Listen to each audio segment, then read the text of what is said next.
Hello and welcome. In this video I'm going to give you 5 tips on how to improve your naval gameplay. The first tip is regarding the opening build order. The opening build order you should use on most naval maps, especially the ones that have islands or expansions that are important to conquer, is the second air transport first. And you've seen second air transport first in the generic build order tutorial for beginners, and if you haven't seen it, you should watch it. This allows you to expand quickly and get a lot of map control. You can either use a standard engineer drop, or you can use the mixed Ghetto or a Ghetto expansion. I have a separate video on this one. The second tip is about costs.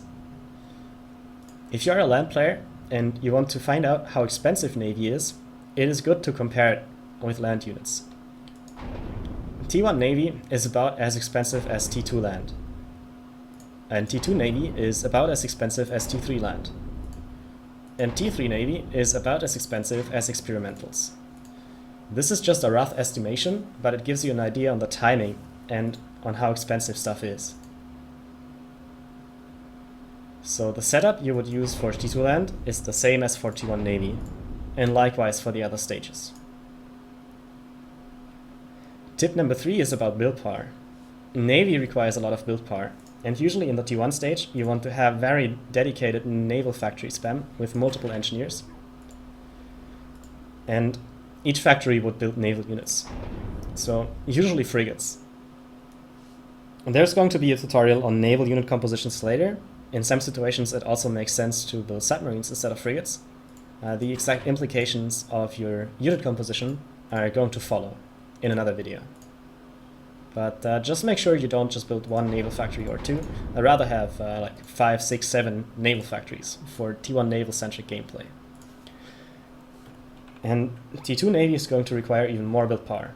So what you do when you want to take up your naval factory to T2 is you simply have a couple of land factories at the coast, and you have them on infinite engineer production.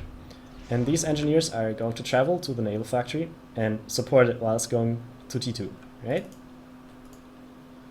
While you do the transition, you often find reclaim on the map from T1 naval fights, and then you can switch part of your T1 naval factories to T1 engineers, or which you give some ground attack order to reclaim the reclaimables in the area.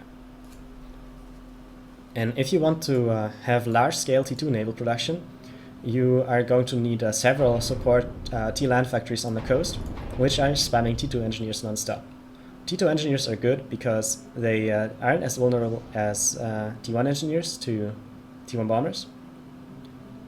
And they have lots of build options, so you can use them elsewhere too. And this is how a large-scale T2 naval production looks like. You have multiple T2 naval factories. One is the HQ, and the others are support factories. And you can use that to scale up your navy. Tip number 4 is about the scale of your navy and the tech transition and how much eco you build. Well, basically, just watch the Raidability video, because the travel time and the terrain are going to decide whether you build T1 Navy, T2 Navy, both, and how much of both. And I explained these things in the When to Eco Raidability video. And the last tip I have for you is one that Patrick mentioned. Navy is very snowball-ish. That means each fight is very important, and if you lose a fight, it's very difficult to recover from it. So you should make sure that you have good naval micro and know your units very well.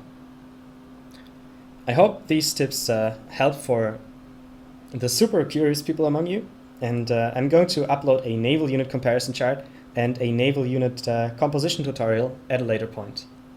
Thanks for watching, and good luck, have fun.